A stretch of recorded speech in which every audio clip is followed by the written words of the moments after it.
दीदी आप अपने कपड़े अपने बैग में रख लीजिए। मुझे लगता है एक दिन में ही आपके और शौर्य के, कृतिका का 5 साल का छोटा बेटा, सारे कपड़े बाहर आ गए हैं। देखिए न, कमरे में कपड़े ही कपड़े दिख रहे हैं। कहीं ऐसा न हो कि आपके जाने के समय कुछ कपड़े यहीं पड़े रह जाएं। और प्लीज बालकनी में रखे गमलों और वहां के सामान को इधर उधर मत कीजिएगा, और कमरे के सामान को भी, वरना बेटू, कृतिका के भाई भाभी का 12 साल का बेटा, बिना वजह गुस्सा हो जाएगा।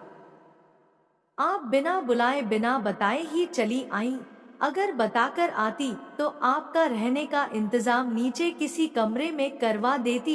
कितने ही सालों बाद कुछ दिनों के लिए मायके आई कृतिका की भाभी ने उसे उसके बैग के ऊपर तह बनाकर रखे 2-4 कपड़े और कमरा दिखाते हुए कहा, तो कृतिका बुझे मन से अपने कपड़े बैग में लगाने लगी।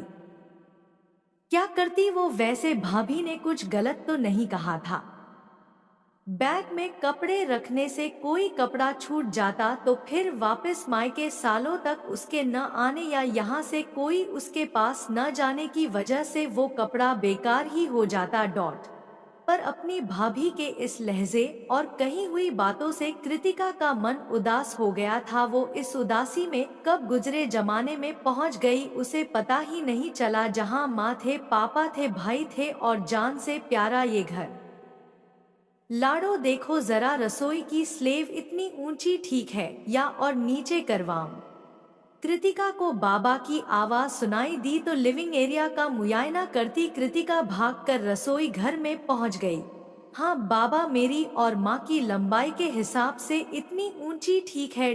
पर बाबा, मेरे कमरे में मुझे दीवार में ज्यादा अलमारी नहीं चाहिए, आप तो मेरे कमरे में लकड़ी का फर्नीचर लगवा देना बस। ठीक है बिटिया, जैसा तुम चाहो। बाबा के नया घर बनवाते समय कृतिका ने कितने प्यार और मेहनत से एक एक चीज देख परख कर बनवाया था। बाबा तो सारा दिन ऑफिस में रहते और भाई छोटा और उसका लाडला था तो उसे भी वो परेशान न करती। माँ कभी खत्म न होने वाले घर के कामों और बूढ़ी सास की सेवा में उलझी रहती, तो किराए के घर से कॉलेज और फिर वहां से सीधे बन रहे नए घर में ज्यादातर वही जाती थी मिस्त्री और मजदूरों पर नजर रखने, जहां कभी कभी उसे पापा मिल जाते थे और कभी कभी वही सारा दिन खड़े होकर काम करवाती। वो थक भी जाती थी पर अपना नया घर बनने की उसे इतनी खुशी थी कि वो थक भी जाती थी पर अपना नया घर बनने की उसे इतनी खुशी थी कि वो थकान भी उसके चेहरे पर गुस्सा नहीं, मुस्कुराहट ही लाती थी।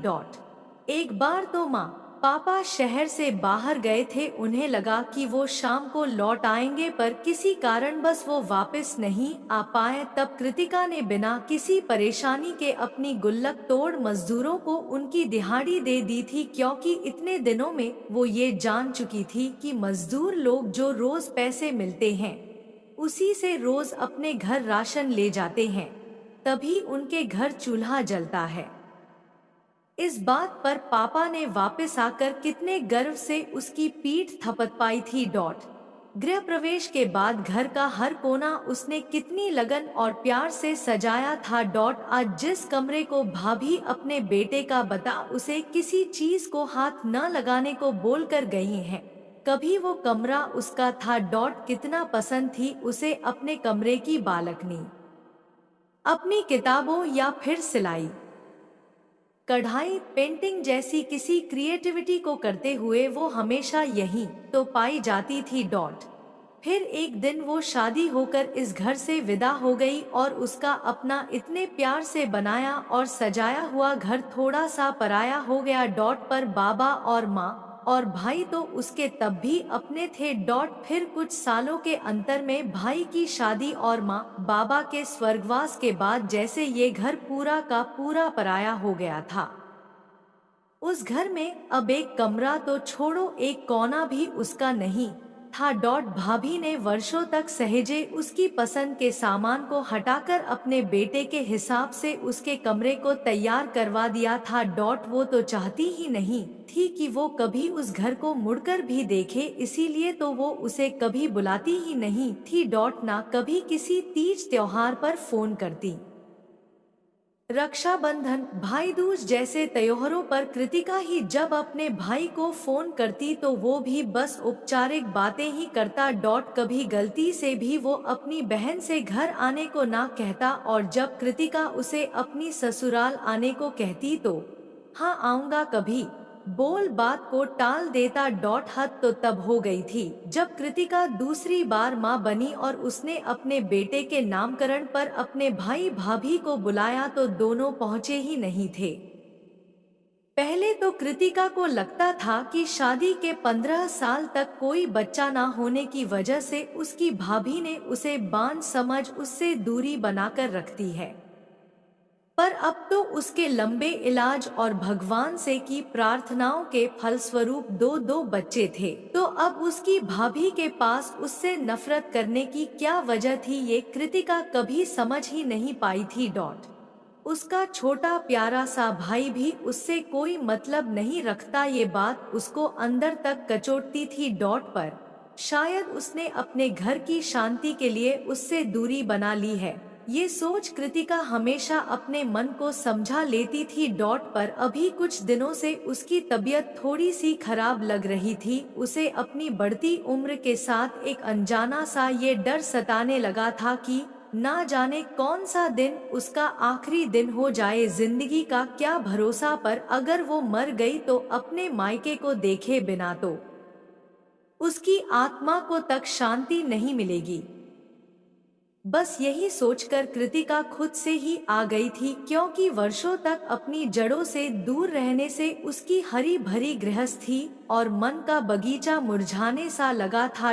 कोई लड़की आखिर कब तक अपनी जड़ों को सींचे बिना खुश होने का दिखावा कर सकती थी। सो इस बार वो बिना किसी बुलावे के चली आई थी। उसे लगा था कि भले ही भाभी उसे पसंद न करती हो, पर भाई तो उसका अपना है, वो तो उसे देखकर खुश हो ही जाएगा, तो वो उसकी उसी खुशी के सहारे अपने घर, अपने शहर की गलियों को एक बार फिर से महसूस कराएगी, जिसके सहारे वो अपनी आगे की जिंदगी की सांसें खुलकर ले पाएगी। पर कल मायके आकर उसे महसूस हो रहा था कि उसने यहाँ आकर बहुत बड़ी गलती कर दी। यहाँ आकर उसके भाई के चेहरे पर मुस्कान तो नहीं, पर बीबी और बहन के बीच पिसने की परेशानी जरूर बढ़ी हुई देखी थी।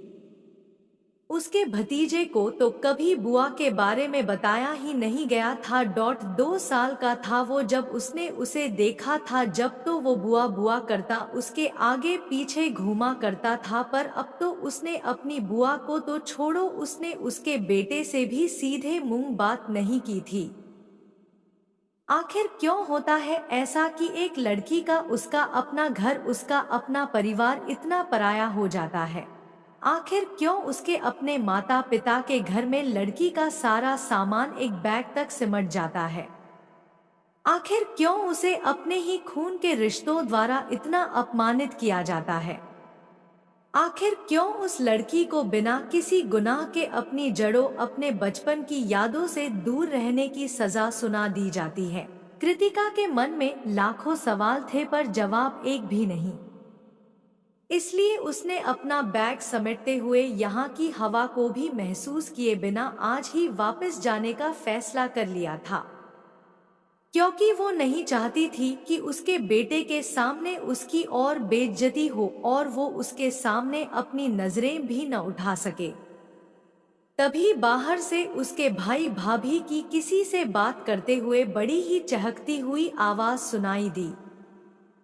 कृतिका ने बाहर निकल कर देखा तो उसका भाई खुश होकर भाभी के मायके बात कर रहा था। शायद भाभी के मायके में उनके भाई की शादी थी, इसलिए उनके मम्मी पापा उन्हें फोन पर निमंत्रण दे रहे थे और कृतिका की भाभी बड़ी ही खुश होकर कुछ दिन पहले आने को बोल रही थी। कैसा होता है ना जो बहू अपनी ससुराल की बेटी के साथ परायों सा व्यवहार करती है, वहीं बेटी अपने मायके जाकर खुद अपनापन और अपना हक चाहती है। सोचते हुए कृतिका अपना बैग उठा बाहर आ गई और अपने भाई से बोली, अच्छा छोटे, मैं चलती हूँ, अपना ख्याल रखना। पर दीदी इतनी जल्द? अपनी बीबी से नजर मिलते ही उसके आधे शब्द उसके मुंह में ही रह गए और उसने नजरें झुका ली। तो कृतिका मुस्कुराते हुए बोली, बहुत मन था तुम्हें देखने का, तुम्हारे साथ कुछ बचपन की अपने माँ बाबा की यादें याद करने का, बस इसीलिए चली आई थी बिना तुम्हारे बुलाए इस घर को अपना घर समझ। पर यहाँ आकर पता चला कि यहाँ तो कुछ भी अपना नहीं है, ना तुम ना इस घर का कोई कोना। छोटे, तुम मुझे अपना मानो या ना मानो, पर तुम मेरे लिए वही मेरे छोटे भाई हो जिसको कोई तकलीफ ना हो, इस बात का मैं हमेशा ख्याल रखती थी। तो आज भी वही ख्याल रखते हुए मैं यहाँ से जा रही हूँ, कभी ना वापस आने के लिए। अगर तुम्हारा कभी मन करे तो बिना झिझके चले आना मुझसे मिलने, मैं तुम्हें वैसी ही मिलूंगी जैसी बचपन में थी। ये बोलते बोलते कृतिका की आंखों से आंसू निकल उसके गालों को भिगोने लगे थे, जिन्हें पोंछते हुए वो अपनी भाभी की तरफ रुख करते हुए बोली, भाभी, जिस तरह मुझे छोटा प्यारा है वैसी ही आप भी प्यारे हो, ईश्वर करे आपको आपकी आने वाली भाभी बहुत अच्छी, रिश्तों को समझने वाली और उन्हें अपना बनाकर रखने वाली मिले। मैं तो ऐसी अच्छी ननद नहीं बन पाई जिसे उसकी भाभी, प्यार तो छोड़ो दूर का कोई रिश्तेदार समझ ही उसकी इज्जत कर लेती, पर मैं भगवान से प्रार्थना करती हूँ कि आप एक अच्छी ननद जरूर बन पाए। इतना बोलते बोलते कृतिका की हिचकी बंध गई थी, जिन्हें वो अपने अंदर जज्ब करने की नाकाम कोशिश करती हुई अपने भतीजे के माथे को प्यार से चूमते हुए अपने बेटे का हाथ पकड़े पूरे घर को अपनी सूनी आंखों में समाते हुए अपनी सूखी जड़ों, मुरझाए पत्तों का भार लिए मायके की देहरी पार कर गई थी, कभी न वापस आने को।